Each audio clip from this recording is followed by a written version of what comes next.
Merci de nous retrouver dans notre podcast Our Engaging Job pour la deuxième partie de l'épisode Free to be online, en français, libre d'être en ligne. Pour ceux qui ont manqué le premier épisode, ne vous inquiétez pas, vous pouvez le retrouver sur nos réseaux sociaux, Facebook, Twitter, Instagram, YouTube. Les adresses sont juste en bas de l'image.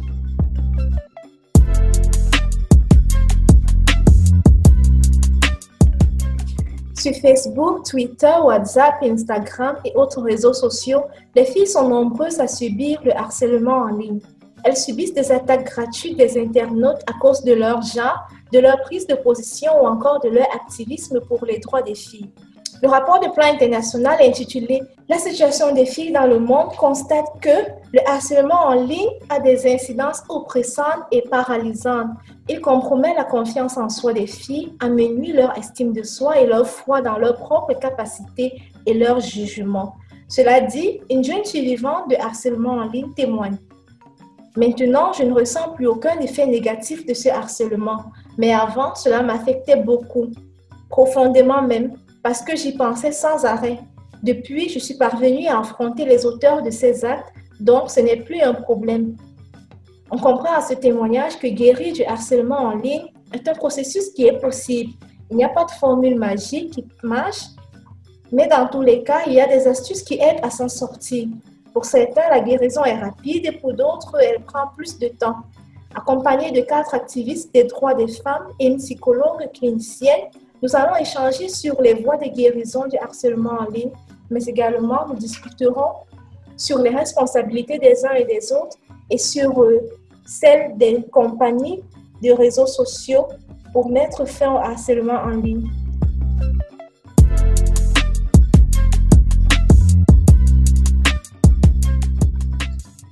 Alors, aujourd'hui, nous sommes avec vous, Chantal Naré.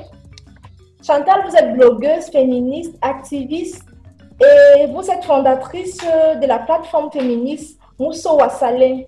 J'espère que j'ai bien prononcé. Bonsoir Chantal. Voilà, bonsoir. D'accord. Oui, c'est bien prononcé, c'est Mousso Wassalé. Merci. Nous sommes également avec vous, Aïcha Baldé. Vous êtes activiste de la société civile. Vous êtes fondatrice de l'association Digital Young Women, lauréate du prix All Africa Leadership Féminin 2019. Bonsoir Aïcha. Bonsoir Raya. Bonsoir à toutes. Merci. Avec nous également Rachida Bizo, étudiante en droit public et vous êtes engagée dans la cause des filles depuis que vous avez 13 ans. Et aujourd'hui, vous êtes secrétaire permanente du cadre consultatif nigérien des enfants et jeunes. Bonsoir Rachida. Bonsoir à tous. D'accord, bonsoir Rachida. Pour boucler la ronde des activistes, nous sommes avec vous également, Lys Yadodo. Vous êtes membre du réseau national pour la promotion de l'égalité des filles en Centrafrique. Et avec ce réseau, vous plaidez pour faire avancer les droits des enfants et l'égalité pour les filles en Centrafrique. Bonsoir Lys. Bonsoir. Et comme je le disais tantôt, nous sommes accompagnés d'une thérapeute. C'est vous, Kovi Aroldia. Vous êtes psychologue et clinicienne spécialisée dans la prise en charge des victimes de violences basées sur le genre et des enfants en situation vulnérable. Merci d'être avec nous, Aroldia. Bonsoir. Okay, nous allons donc entrer dans le vif du sujet.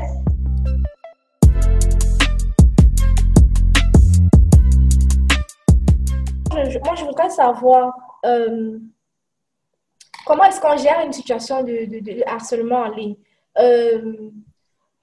Chantal, toi, tu n'as jamais été victime de harcèlement en ligne. Tu es une femme aguerrie et avertie. Si, voilà, tu te retrouvais face à une situation de harcèlement en ligne, quels seraient en fait tes premiers réflexes?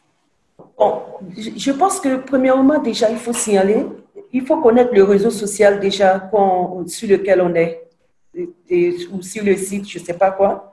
Mais déjà, quand on est victime d'un harcèlement en ligne, la première des choses qu'il faut faire, par exemple, si c'est Facebook, moi, je n'hésite pas à bloquer. Bloquer et signaler à Facebook. Il y a des options, il y a des formulaires qu'on remplit pour dire, je signale cette personne pour harcèlement et on décrit bien ce genre de situation parce que Facebook condamne tout ce qu'il y a comme harcèlement Et toute personne qui a un compte Facebook a d'abord signé cette condition-là avant de s'engager sur Facebook. Donc, déjà, c'est bloqué, signaler et si possible, selon la nature du harcèlement, déposer une plainte à la gendarmerie pour ça, parce que ça dépend de ce qui a été dit en ligne.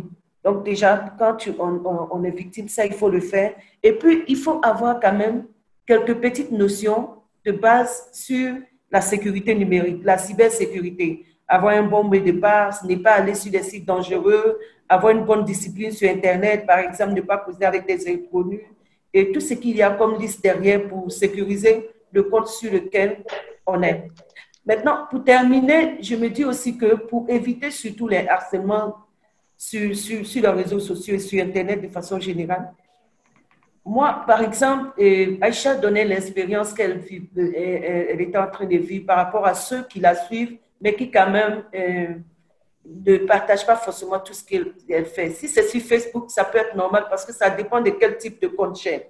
Est-ce que c'est un compte pour mon activisme? Est-ce que c'est un compte famille, amis? Parce que tous ceux qui me suivent, tous mes amis, par exemple, que je connais, qui veulent voir les contenus que je publie, ne sont pas forcément des activistes ou des féministes ou, je ne sais pas, des défenseurs des droits humains. Il y a des gens qui sont dans mon église, qui veulent peut-être me voir publier des choses de l'église ou autre chose. Ça veut dire qu'il y a tout le monde dans cette liste d'amis-là. Donc moi, en général, qu'est-ce que je fais? Je suis beaucoup plus active sur Twitter, où tu as la liberté de me suivre ou de ne pas me suivre si tu veux, parce que il y a pas, je ne demande pas d'amitié ou de trucs d'accepter ou ne pas accepter. Je fais beaucoup mon activisme sur Twitter. Maintenant, mon compte Facebook, c'est vraiment un compte famille-amis, mais les gens savent que de temps en temps, je publie tout ce qu'il y a comme situation de la femme ou de l'enfant ou d'autres choses. Est-ce que je ne mélange pas? Le boulot pour lequel je suis payée, par exemple, je ne fais rien de tout ça sur mes comptes personnels. D'accord, merci Chantal. Bon, quand on est activiste, on est assez public sur les réseaux sociaux, mais cela n'excuse rien, cela ne donne aucun droit, cela ne veut pas dire que forcément on devrait être une cible de harcèlement en ligne, parce que même dans la rue, le harcèlement en ligne, c'est le harcèlement dans la rue qui se transpose dans le digital. Donc, si dans la rue, on n'est pas censé être victime de harcèlement, ça devrait être pareil dans le digital. Lise, tu nous parlais de filles qui ont été victimes de harcèlement en ligne et qui ont dû quitter les réseaux sociaux. Est-ce que tu peux nous dire un peu de manière plus précise combien de filles approximativement connais-tu qui ont dû quitter les réseaux sociaux à cause de harcèlement en ligne? Je peux estimer que 3 filles sur 10 quittent leur page ou bien leur compte des réseaux sociaux à cause de la harcèlement sexuel. Pourquoi? Parce qu'il faut savoir que c'est une observation que tu fais oui. Au vu de ton entourage. Oui, c'est par rapport à mon entourage. Pourquoi? Parce que quand on est sur les réseaux sociaux, on est face à 3 catégories de personnes. La première catégorie, c'est qu'il y a des gens qui sont pour notre bataille, et qui nous suivent. La deuxième catégorie, c'est que ces gens-là sont pour notre bataille, mais ils nous acceptent.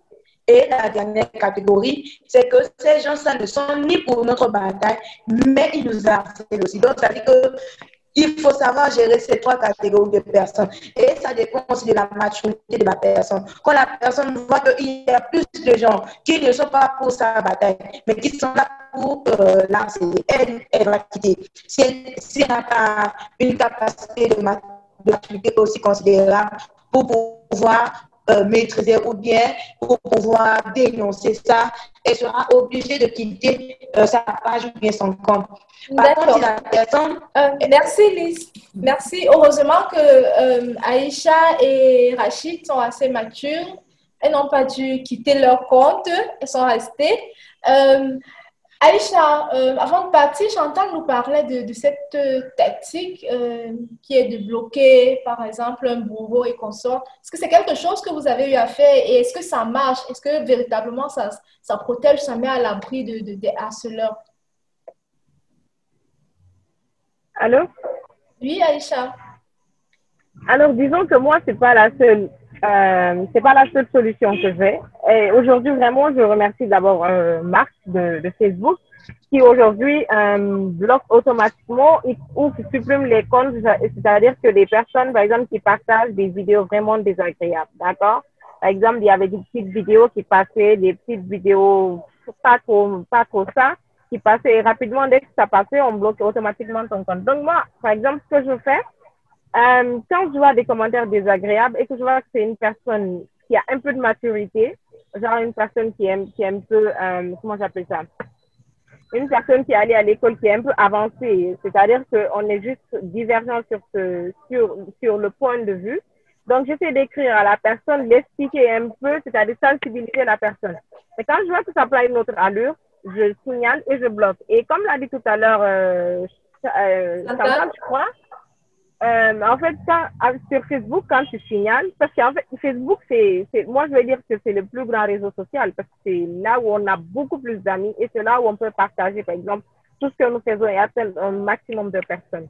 D'accord? Donc, sur Facebook, par exemple, quand tu signales et que tu veux bloquer une personne, on te demande toujours, en fait, le pourquoi. Donc, tu as la chance de t'expliquer pour qu'eux-mêmes, ils prennent des mesures pour ne pas que cette personne-là essaye de nuire à une autre personne. D'accord? Donc, moi, premièrement, j'essaye de parler à la personne quand je vois que la personne a une certaine maturité et qu'on est juste divergent sur peut-être mon poste et tout. J'essaye de parler à la personne en inbox, mais si je vois que la personne a vraiment des idées arrêtées et je vois qu'il y a des injures et tout qui passent, j'essaye de signaler et bloquer la personne rapidement pour ne pas être frustré en fait. D'accord, merci Aïcha. Arodia, quels seraient les petits conseils que vous pourriez donner en cas de situation de harcèlement en ligne? Quelles sont les petites astuces qu'on pourrait utiliser? D'accord, merci Adia. Déjà, moi, je recommande souvent de ne pas surenchérir les messages des auteurs, des bourreaux, simplement parce que ça risque de vous replonger dans un cercle vicieux. Il va répondre, vous allez répondre, lui, il sait l'objectif qu'il veut atteindre et il va vous éloigner complètement du vif du sujet, donc ça ne sert à rien d'essayer de surenchérir au message lorsque vous savez que ce dernier en a vraiment après vous. Ensuite, signaler le compte, comme elles l'ont si bien dit, parce que lorsque vous signalez le compte, eh ben, le responsable du réseau saura à peu près quoi faire et bloquer ce dernier pour qu'il ne puisse pas entraîner d'autres personnes à être responsable ou à vous harceler également. Et pour les activistes, moi, je dis toujours, il faut toujours viser l'objectif. Il ne faut pas laisser parce que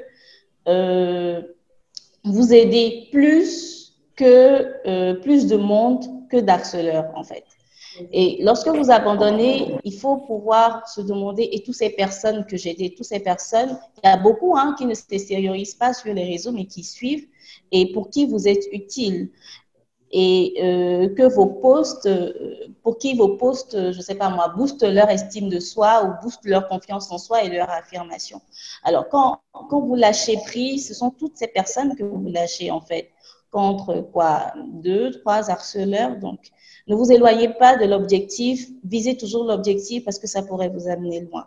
Merci, Et si tant est que on ne peut pas bloquer ou que le harceleur est dans votre entourage, c'est d'en parler à quelqu'un de confiance qui pourrait vous aider à faire face à cela, porter plainte également, parce que c'est toujours bien de porter plainte, de dénoncer pour que le harceleur se rende compte que vous n'êtes pas quelqu'un qu'on peut abattre facilement, saisir la justice, mais également être très sélectif par rapport aux amis ou aux personnes qu'on fréquente toujours sur les réseaux sociaux parce qu'on ne sait pas qui est qui derrière un téléphone. Donc, être très sélective parmi nos connaissances ou parmi nos followers, etc., etc. Ça va vous permettre d'éviter déjà d'être harcelé. Et si vraiment toutes ces personnes parviennent à passer par les mailles du filet, c'est simple, vous signalez, vous bloquez. Donc, voilà. Merci beaucoup à Rodia pour ces conseils fort enrichissants. Mais non, moi, je voudrais savoir un peu qu'est-ce qui fait le plus mal quand on est victime de harcèlement en ligne? Aïcha, qu'est-ce qui choque le plus ou qu'est-ce qui nous fait le plus mal ou qui nous affecte le plus quand voilà, on est victime de cet harcèlement gratuit en ligne? En fait, pour moi, ce qui est plus choquant, c'est quoi? C'est-à-dire qu'on essaye de combattre pour des personnes, mais un retour qui essaie nous de nous combattre. D'accord? Par exemple, on est en train de prôner émancipation féminine, égalité féminine. On est en train de tout faire pour que la voix aujourd'hui de la femme soit portée très haute. Mais après, on a nos parents, c'est-à-dire ceux qui doivent nous soutenir, en fait, ceux qui sont vraiment, qui doivent être nos repères, qui doivent être nos conseillers. C'est-à-dire que c'est eux qui s'arrêtent au premier rang pour nous dire non, ce que vous faites, c'est pas bien. En plus, boycotter, saboter ce que nous sommes en train de faire. En fait, les petits garçons, ça me choque pas trop. Mais ce qui me choque beaucoup, c'est-à-dire que c'est les personnes qui doivent être mes repères, en fait. C'est-à-dire les personnes qui doivent vraiment me soutenir. C'est quand ces personnes-là essayent de boycotter ce que je fais. Très heureusement, j'ai eu beaucoup de chance. Moi, par exemple, mes parents, maman n'est pas allée à l'école, mais j'ai toujours eu des conversations de mère à fille sans tabou. Et mon père qui est allé à l'école, bien entendu, m'a toujours soutenu dans mon combat. Donc, ça a été vraiment mon grand conseiller. Mais après, c'est pas le cas chez tout le monde. Et après, sur les réseaux sociaux, j'essaie de mener vraiment une grosse activité, un gros projet. Tu as réfléchi, tu as écrit, tu essaies de le mettre en œuvre, c'est pour aider la gente féminine. Mais après, tu as les parents qui sont là, qui sont figés, qui te disent non, ce que tu fais, c'est pas bien. Moi, c'est ce qui me choque de plus. Parce que les petits garçons, je peux les gérer vite fait que quand c'est les parents, en fait. Parce qu'il y a une question de droit de naissance, il y a une question de, comment j'appelais, il y a une question d'âge et tout ce qui s'ensuit, qui se présente devant toi. Donc, c'est vraiment frustrant parce que tu essaies d'aider leurs enfants, tu essaies de les aider eux-mêmes parce qu'aujourd'hui, avoir une fille, peut-être, c'est un problème pour d'autres familles. C'est pas forcément toutes les filles qui sont bien, c'est pas toutes les filles forcément qui ont l'esprit de leadership, c'est pas toutes les filles qui ont vraiment le courage de parler, de prôner la voix des autres filles. Donc, quand il y a une parmi 5 ou parmi 10 qui essaie de faire... Il faudrait l'encourager, effectivement, et pas être son détracteur. Lise, je crois que toi aussi, tu voulais nous dire ce qui choque le plus, en fait. Lise, je crois que tu as muté ton micro. On t'entend pas. Lise, ton micro est muté. Ok, je suis désolée, merci. Au fait, c'est un problème général de l'heure en Afrique. Pourquoi? Parce que si nous encourageons les jeunes filles à utiliser l'écran digital, on se rend compte à ce même problème. Nous, en tant que jeunes activistes, on veut vraiment porter haut la voix des filles. Mais ce qu'on a comme, je pourrais dire, gratitude, c'est que on combat par nos propres, ça commence d'abord dans la famille. Les parents disent que tu veux toujours parler des filles, toujours, et pourtant, tu vois que le gouvernement ne répond pas, les partenaires ne répondent pas, mais tu veux toujours insister et toujours insister. Vous voyez, entre-temps, nous, on a ce instinct de l'espoir, ce brin d'espoir en nous que d'ici peu, les choses vont s'améliorer en faveur de la jeune fille. Et pourtant, les gens, ceux qui nous suivent, nous disent que tout ce que toi tu as dit, tes mamans combattues, tes aînés combattus, mais n'ont pas eu gain de cause. Combien de fois toi tu y arriveras? Vous voyez. Donc, c'est la même expérience, Lise? C'est la même expérience que oui, c'est la même expérience que Aïcha. Oui. Je voudrais demander également à Rachida. Rachida, nous parlions de ce qui fait le plus mal quand on est victime de harcèlement en ligne. Qu'est-ce qui nous choque le plus ou qu'est-ce qui nous affecte le plus quand on est victime en fait de ces détracteurs-là? Ce qui fait mal, c'est le degré de réflexion de ces personnes-là. C'est, disons, la conception qu'ils ont de l'activisme et du travail que nous faisons, ça fait vraiment mal. Donc, voyez-vous, c'est quelque chose qui nous empêche à la longue de faire confiance à certaines personnes en plus. Parce qu'on ne rencontre pas tout le temps que des mauvaises personnes. Il y a des personnes là qui bonnes personnes. Rachida, la connexion est assez mauvaise Oui, chez toi parce que ta voix se robotise. Je voudrais demander à Rodia. Rodia, vous nous avez confié au début que voilà, les filles victimes de harcèlement en ligne que vous recevez, c'est très rare. C'est souvent les parents qui viennent, qui en parlent quand la situation a certainement beaucoup évolué. En fait, euh, qu'est-ce qui suscite l'attention dessus? Comment est-ce qu'on constate en fait que voilà, l'enfant ou bien la jeune fille, la petite sœur, elle est victime de harcèlement en ligne? Qu'est-ce qui fait en sorte que les parents ou les aînés constatent, puisque les filles ont du mal à en parler? À quel moment est-ce qu'eux, ils constatent cela?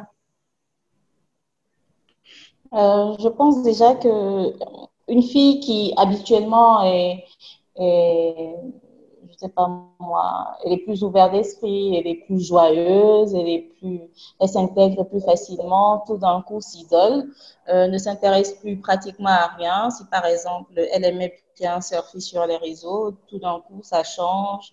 On ne la voit plus, on la voit davantage renfermée et à force de s'intéresser à ce qui ne va pas, surtout quand dans le milieu familial, il y a un très bon feeling. Dans le milieu familial, le climat, le dialogue, il est bon. Et ben, vous vous rendez compte que, bon, voilà, cette dernière, elle est victime d'harcèlement. Et, et quand vous les écoutez, c'est ce jugement altéré qu'on porte sur elle, ou même parfois que la personne vous porte le choix, enfin, vous choisissez vous pour vous agresser, mais que vous ne parvenez même pas à mettre le doigt sur le pourquoi ou encore qu'il bafoue vos convictions, votre parcours, ou parfois même utilise votre vécu, quand c'est des proches, utilise votre vécu, quelque chose que vous aviez déjà fait par le passé, dont vous êtes repenti, et l'utilise contre vous pour vous faire mal. Ça détruit la personne, ça détruit, ça vous fait douter de de vous-même, ça vous fait douter de vos capacités, ça vous fait douter de beaucoup de choses que vous auriez pu réaliser tout simplement avant. Cette personne vous met des idées sans tête ni queue et vous y croyez peut-être parce qu'à un moment donné vous avez failli, parce que peut-être quelqu'un en qui vous aviez confiance vous a parlé de quelque chose sans pour autant avoir eu une idée derrière la tête, vous commencez pas à y croire, le doute s'installe et vous perdez complètement confiance en vous. C'est beaucoup plus pour ça, en fait, c'est comme ça qu'on les reconnaît. Hein. Un jour, elles sont heureuses, gaies, joyeuses, battantes et tout d'un coup, ça baisse. Ça D'accord. baisse. Ouais. Merci à Roger. On constate qu'en fait, le harcèlement en ligne a de véritables effets pervers en fait sur les Oui, victimes. bien sûr. D'où le fait de véritablement accentuer le combat pour mettre fin à ça afin que les filles soient véritablement libres autant dans la vie physique que dans la vie en ligne. Et donc, aujourd'hui, il y a beaucoup de choses qui sont prises en charge, qui sont mises sur pied pour voilà, offrir cette liberté d'expression sans crainte de préjudice ou bien d'être harcelé. Cela dit, le harcèlement persiste. Selon vous, en fait, qu'est-ce qu'on pourrait faire de plus? Par exemple, qu'est-ce que les réseaux sociaux pourraient faire de plus pour limiter en fait les cas ou les situations de harcèlement en ligne? Qu'est-ce que Facebook, Instagram, TikTok, qu'est-ce qu'ils pourraient faire? Qu'est-ce qu'ils pourraient inventer, mettre sur leur plateforme, je ne sais pas trop, pour pouvoir faire en sorte que voilà, il puisse plus y avoir de harcèlement ou qu'il puisse quasiment plus y en avoir. Aïcha? Alors, je pense qu'il devrait mettre je sais pas, un petit contenu dans la partie sécurité et confidentialité, par exemple, de Facebook, Twitter et tout ce qui s'ensuit, par rapport au contenu. Par exemple, partie commentaire, quelqu'un qui met des commentaires désagréables, il devrait être en mesure de mettre une partie, ne pas afficher. Par exemple, ne pas permettre que le commentaire s'affiche. Si c'est un commentaire qui est désagréable, donc il faut forcément qu'il y ait une équipe qui va analyser les commentaires de part et d'autre. Ça peut être un truc vite fait. Par exemple, moi, mon Facebook, quand c'est des vidéos sur ma file d'actualité, quand c'est des vidéos vraiment désagréables, des vidéos de tuerie, des vidéos de violence, ça sort X devant mon écran, en fait. Ça s'écrit contenu désagréable, voir ou pas. Moi, ça sort comme ça parce que j'ai déjà régularisé dans la partie sécurité de mon compte Facebook, d'accord? Donc, ils peuvent ajouter une autre partie où, par exemple, si c'est un commentaire désagréable, que ça ne s'affiche pas du tout. Donc, ça pourrait être vraiment une très bonne option, que ce soit pour Twitter, Instagram et Facebook. D'accord, merci. Rachid, qu'est-ce qu'on pourrait faire en fait? Qu'est-ce que TikTok, Facebook ou Instagram pourraient faire? Quelles propositions en fait on pourrait leur faire? De mon côté, je pense que c'est d'abord aux États de prendre des dispositions parce que dans mon pays, il existe une loi sur la cybercriminalité. Je ne saurais vous dire la punition ou bien la peine qui est prévue à un harceleur sur Facebook. Je ne l'ai pas en tête, mais quand même, je sais que cette loi a permis aussi de réduire conséquemment le nombre des harcèlements en ligne. Rachida, vous dites Oui. que, voilà, vous parliez du système légal de votre pays qui a une disposition pour la cybercriminalité. Vous êtes nigérienne, c'est Oui. ça? Oui. Oui. Est-ce que la loi sur le harcèlement en ligne est claire? Je ne saurais vous dire exactement cette disposition parce que je ne l'ai pas en tête. Donc, mais quand même, je sais que cette loi a permis de réduire conséquemment le nombre d'harcèlements en ligne. D'accord. Rachida nous parlait en fait du système juridique chez elle. Aïcha, est-ce que toi, tu es...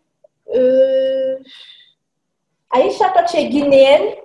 Est-ce qu'en Guinée, il y a une loi sur le harcèlement en ligne, une loi claire, parce que la cybercriminalité, on l'a pratiquement tous, cette loi. Mais sur le harcèlement en ligne, est-ce qu'il y a une loi claire chez vous? Non, pour le moment, il n'y a pas une loi votée pour l'harcèlement en ligne, mais je compte bien instaurer ça dans la 3e édition de mon événement. Ce sera l'une de mes nouveautés pour cette année. Je compte bien l'insérer pour pouvoir vraiment plaider au niveau des différents ministères concernés et surtout faire une grosse campagne à partir de mon réseau social le plus populaire qui est Facebook. Et nous, on ne manquera pas de te suivre parce que ce sera sans doute très intéressant et ça avancera la cause de la liberté des filles en ligne. Lise, tu es avec nous. Nous discutions en fait des dispositions que les entreprises des réseaux sociaux pourraient prendre, c'est-à-dire Facebook, Instagram, Twitter. Quelle astuce en fait ou bien quelle disposition est-ce qu'elles pourraient prendre pour limiter les harcèlements en ligne, pour que voilà, il n'y ait plus de cas de harcèlement en ligne? Qu'est-ce qu'elles pourraient faire, ces entreprises-là? Quant à moi, je proposerais qu'ils renforcent leur protocole d'instruction, premièrement. C'est-à-dire, explique un peu. Qu'ils mettent qu'il faudrait bien identifier, c'est-à-dire que la personne donne encore plus de détails quand il veut s'inscrire, soit sur Facebook, sur Twitter et autres. Parce que ça permet que lorsqu'on signale le compte, de retrouver la personne pour une poursuite judiciaire si possible. Parce que dans mon pays, ici en RCA, il n'y a pas une loi qui essaie de régulariser, par exemple, un code de cybersécurité. Il n'y en a pas. Mais si, par exemple, Facebook ou bien les opérateurs des réseaux sociaux, ils ont renforcé leur protocole de sécurité, ça nous permet à nous de dénoncer. Bon, je crois qu'on vient de perdre Lise une fois de plus. Arodia, je ne sais pas, tu voudras ajouter quelque chose par rapport aux dispositions qui pourraient être prises, que ce soit par les réseaux sociaux, c'est-à-dire les compagnies des réseaux sociaux, ou encore par notre système, ou par notre système légal. Lise, Arodia a la parole. Lise? Lise? Voilà, Arodia, tu peux y aller, s'il te plaît. D'accord. Alors, pour moi, ce serait déjà ça, hein, vraiment renforcer la sécurité, mais également sensibiliser. Même si déjà sur les pages, il peut y avoir un petit message quelque part en haut pour rappeler à l'ordre aux différentes personnes qui sont sur les différents comptes que peut-être le réseau en question sanctionne vraiment sur le harcèlement en ligne, ce serait bien. parce que dès que vous voyez ça, vous vous dites, ah ben, il faut que je fasse attention. Et également faire la promotion des lois sur le harcèlement en ligne. C'est vrai que dans plusieurs pays, il n'y en a pas encore. Il y en a sur le harcèlement sexuel, le harcèlement au milieu professionnel. Mais le harcèlement en ligne, ça, c'est pas encore général. Donc, faire cette promotion-là afin que les auteurs sachent que c'est puni par les lois dans certains pays et que donc la personne pourrait porter plainte et que ça pourrait être préjudiciable pour lui. Donc, faire vraiment des sensibilisations autour, ça pourrait informer et réduire peut-être le phénomène.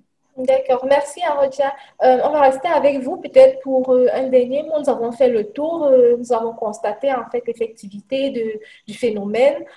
Nous avons parlé des conséquences, des causes, des conséquences, des petites astuces pour gérer et également des astuces pour guérir en fait. Est-ce que vous auriez un dernier mot, petit mot?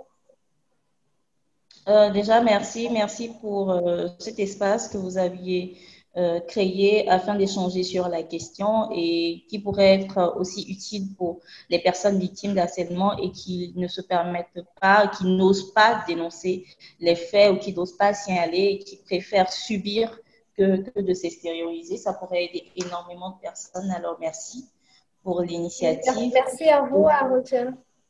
Voilà, et aussi féliciter tous ces activistes-là qui se battent jour et nuit pour que la paix revienne dans l'esprit de chacun, parce que quand vous n'êtes pas en paix dans votre esprit, ben, rien ne va. Il y a des vies qui sont détruites pour un tout et pour un rien. Alors, vous faites vraiment un travail génial, alors courage à vous et voilà. Merci. Allô? Oui, Lise. Il n'y aura pas d'obstacles qui nous feront vraiment abandonner cette bataille. Et l'un de nos principaux obstacles, c'est l'harcèlement en ligne. Peu importe les difficultés. Moi, j'ai confiance que nous y arriverons afin d'atteindre nos objectifs, c'est-à-dire porter haut la voix des filles. Et j'appelle les autres filles à être très vigilantes. Pourquoi? Parce que il ne faut pas s'attarder à ce qu'on rencontre comme difficulté. Mais il faudrait toujours avoir à cœur notre vision et j'encourage les filles à y tenir malgré tout et à avoir toujours l'espoir de toujours continuer. D'accord. Merci beaucoup, Lise. Alors, les filles et les activistes que nous encourageons énormément, Aïcha, est-ce que tu as un dernier mot à dire? Alors, j'ai mon dernier mot. Premièrement, c'est une solution adéquate, en fait. Donc, j'aimerais vraiment qu'on coache vraiment les jeunes filles à mieux communiquer sur les réseaux sociaux parce que c'est super important. Il faut savoir vraiment utiliser, il faut savoir publier vraiment notre message, vraiment bien passer le message pour mieux sensibiliser notre cible. Et surtout, il ne faut pas oublier aussi de se mettre dans la peau des parents de ces communautés. Donc, il faut trouver vraiment des messages de sensibilisation dans différentes langues nationales pour mieux leur faire comprendre notre combat. Donc, je remercie vraiment Plan Waka et toi-même, Radia, et tous les autres activistes pour vraiment leur combat. Et on espère que ça va changer très bientôt. Merci à tous. Merci, Aïcha. Rachida, peut-être tu as un dernier message également pour nous? Oui, je dirais aussi, tout comme les précédentes, merci à Plan Waka de nous avoir permis de nous exprimer sur la question. Je dirais aussi en pensant que nous, les activistes, c'est aussi notre rôle de contribuer à ce qu'il y ait un environnement propice à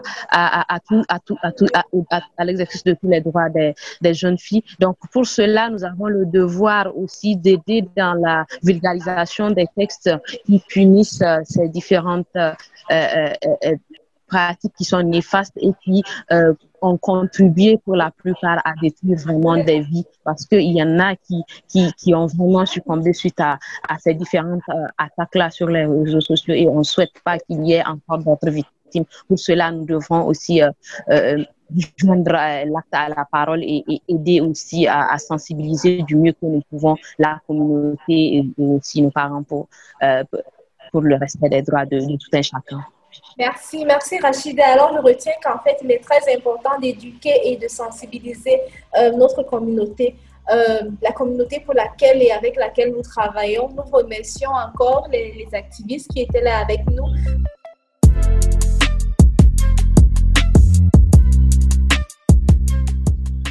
Nous arrivons à la fin de ce podcast Free to be Online.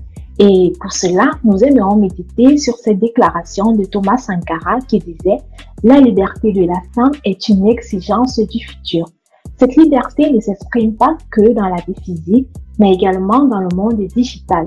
Or, le harcèlement en ligne compromet, voire même nie la liberté des jeunes filles d'être en ligne. Pour garantir la liberté des filles d'être en ligne, les jeunes activistes ont rédigé une lettre adressée aux entreprises des médias sociaux afin que celles-ci puissent collaborer avec les filles pour rendre leur plateforme plus sûre et sécurisée pour les filles. Alors, pour participer à cette belle œuvre, nous vous invitons à prendre 30 secondes de votre temps, cliquez sur ce lien et signez cette lettre pour que les filles soient véritablement libres d'être en ligne.